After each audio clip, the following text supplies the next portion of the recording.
Bonjour, aujourd'hui c'est repos pour moi, alors je vous propose une nouvelle compilation de contenu vidéo que j'ai réalisé pour mon compte TikTok. J'espère que ça vous plaira. Je vais vous montrer qu'on peut utiliser les feutres à alcool classiques de la même manière que les caméléons.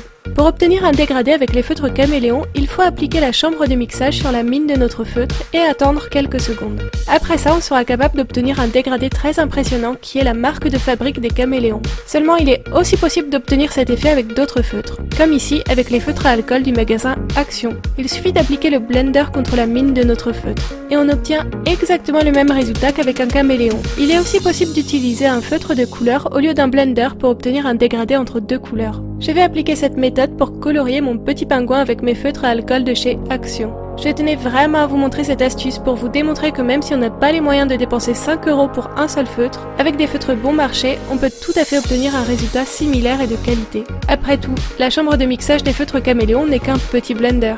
N'hésitez pas à tester cette technique et dites-moi en commentaire si elle vous plaît ou si vous la connaissiez déjà. À bientôt! Aujourd'hui, je vais tester les feutres à alcool I Love Art du magasin Géant des Beaux-Arts. Ce sont des feutres qu'on ne peut trouver que dans leur magasin. Ils existent en 80 couleurs différentes et sont composés de 2 pointes, une fine et une biseautée. Je ne suis pas très fan des pointes fines et je trouve ça dommage que ces feutres n'existent pas avec des pointes pinceau. Ils sont un poil difficiles à ouvrir et refermer, et l'encre est très saturée en alcool et peut avoir un rendu moins lisse que des feutres plus chers comme les Copic ou les Pro Markers. Mais si on les compare à des marques bon marché comme les feutres de chez Action, leur qualité est assez similaire. Niveau prix, ils sont assez abordables et peuvent s'acheter à l'unité ou en pack de 80 ou 12 feutres. Je trouve que leur rendu est bon, les feutres se dégradent bien et les couleurs sont jolies. À mon avis, ce sont de très bons feutres lorsque l'on veut s'essayer au feutre à alcool à un prix raisonnable, et je dois dire que je suis très satisfaite du résultat de mon dessin. Aujourd'hui, j'ai décidé de vous laisser choisir quel sera le prochain produit que je vais tester en vidéo. Est-ce que vous aimeriez voir un test des feutres à alcool caméléon ou d'un pack de crayons de couleur de chez Action? J'attends votre avis en commentaire. Le magnifique décor de mon ami PD Photographie nous introduit à merveille la vidéo du jour consacrée à Blanche-Neige mais aussi à Halloween.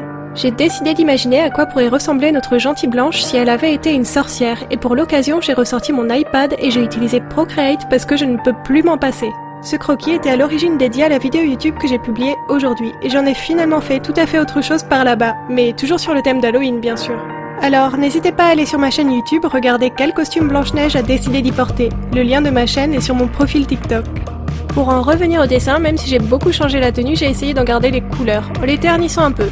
Parce que c'est une sorcière, ne l'oublions pas.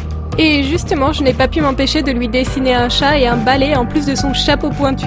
Un grand classique, mais toujours mortellement efficace. Qu'est-ce que vous pensez de ce dessin? Est-ce que vous aussi vous auriez donné un costume de sorcière à Blanche-Neige? Ou vous auriez préféré la voir en zombie, en vampire? Donnez-moi votre meilleure idée de Blanche-Neige Halloween en commentaire, je suis pressée de vous lire. Parfois nos papiers cadeaux sont tellement beaux qu'il est dommage de les jeter juste après avoir déballé nos paquets. Alors aujourd'hui je vais vous proposer une petite astuce pour leur donner une deuxième vie. J'ai commencé par réaliser un dessin et à le mettre en couleur avec mes aquarelles. J'ai choisi de laisser les pans du kimono de mon raton laveur en blanc parce que j'ai prévu d'y coller mes bouts de papier cadeau. Puis j'ai utilisé du papier calque pour définir la taille et la forme des bouts de papier dont je vais avoir besoin.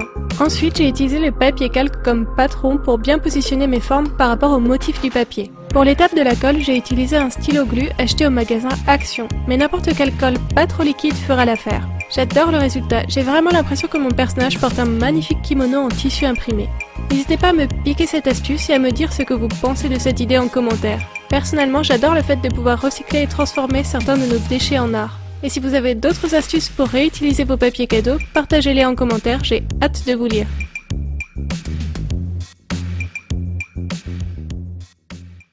Aujourd'hui, j'ai tiré au dé pour choisir les caractéristiques du personnage que j'allais dessiner. Le hasard a choisi que j'allais dessiner une sorcière qui a un troisième œil avec un serpent à l'époque de l'Empire, de couleur rose et avec de l'aquarelle. J'ai commencé par faire mon croquis sur mon iPad, puis je l'ai redessiné avec un crayon de couleur aquarelle sur du papier. Utiliser un crayon aquarelle me permet de ne pas avoir à le gommer, il se dissoudra tout seul lorsque j'ajouterai mon aquarelle. Je suis contente d'être tombée sur l'aquarelle au tirage au sort, j'avoue que j'ai eu peur de devoir faire mon dessin avec de l'acrylique. Et vous, quelle peinture est-ce que vous préférez utiliser? D'ailleurs, pour la vidéo d'aujourd'hui, j'ai récupéré ce concept de tirage au sort de la vidéo YouTube que j'ai publiée aujourd'hui sur ma chaîne, le lien est sur mon profil TikTok. Là-bas, j'y ai dessiné 2 autres petites créatures d'Halloween, sorcières, vampires, elfes. Pour le savoir, n'hésitez pas à aller y jeter un œil. Qu'est-ce que vous pensez de cette petite sorcière? Je suis particulièrement fan de son chapeau champignon. Je suis assez curieuse, alors donnez-moi votre avis en commentaire, et je vous dis à bientôt pour une nouvelle vidéo. Aujourd'hui, je vais dessiner Hermione dans mon style, et c'est vous qui avez choisi ce personnage lors du dernier épisode de cette série de vidéos. Je suis très contente de votre choix, parce que je suis fan de l'univers d'Harry Potter depuis tellement d'années, et je n'avais jamais rien dessiné sur ce thème. En plus, j'aime beaucoup le personnage d'Hermione, elle est maligne et débrouillarde, et honnêtement, si j'avais pu aller à Poudlard, moi aussi j'aurais voulu tout lire et tout connaître au sujet de la magie. Mais j'avoue que ça a été assez difficile pour moi de dessiner à partir d'une actrice plutôt que d'un personnage fictif. Parce que j'avais vraiment envie qu'on puisse la reconnaître, mais je ne voulais pas dessiner de manière trop réaliste pour rester fidèle à mon style. Et pour l'occasion, j'ai utilisé Procreate ainsi que mon iPad Pro. Je suis contente parce que je suis de plus en plus à l'aise sur ce logiciel. Du coup, qu'est-ce que vous pensez de ma petite Hermione? Est-ce qu'elle est reconnaissable? J'attends en commentaire vos votes pour le prochain personnage que vous voulez que je dessine, parce qu'encore une fois, c'est à vous de décider. J'ai hâte de lire vos suggestions en commentaire. À bientôt! J'ai donné 30 € de budget à mon chéri pour qu'il me confectionne une box mystère. Il a choisi du papier multitechnique de la marque Clairefontaine et des feutres aquarellables de la marque Koi. Il y a 3 manières d'utiliser les feutres qui ont de l'encre à base d'eau. Les utiliser de manière classique sans apport d'eau, les utiliser directement sur le papier mais en ajoutant de l'eau pour flouter les bordures, ou les diluer avec de l'eau dans une palette pour créer des nuances plus pastel. Grâce à toutes ces techniques, on peut réaliser un grand nombre de nuances avec un nombre de feutres très limité. Et c'est ce qui m'a par exemple permis de créer des ombres et des lumières sur le visage de ma lutine alors que je n'avais qu'un seul feutre marron. Les feutres Koi sont d'une super qualité, ils ont une pointe pinceau, sont très maniables et ont une encre de qualité qui se dilue parfaitement dans l'eau. J'ai choisi d'utiliser des techniques avec ajout d'eau parce que j'adore le rendu peinture. J'ai réalisé un dessin bien plus grand et bien plus complexe avec ces mêmes feutres sur ma vidéo YouTube du jour. Alors, si vous voulez un avis plus détaillé sur ces feutres, n'hésitez pas à aller sur ma chaîne YouTube, le lien est sur mon profil TikTok. Et dites-moi ici en commentaire si cette vidéo vous a donné envie de tester ces feutres. Aujourd'hui, j'ai décidé de redessiner dans mon style Lisa du jeu Genshin Impact. J'aimerais bien faire une série de vidéos dans lesquelles je redessine les personnages de votre choix dans mon style. Alors, écrivez-moi en commentaire quel est le prochain personnage que vous voulez que je dessine. Pour le dessin du jour, j'ai décidé de le réaliser avec mon iPad sur Procreate. Ce qui est très pratique avec cette application, c'est qu'elle enregistre automatiquement un timelapse du dessin que vous êtes en train de faire. Du coup, plus besoin de me filmer ou d'enregistrer mon écran.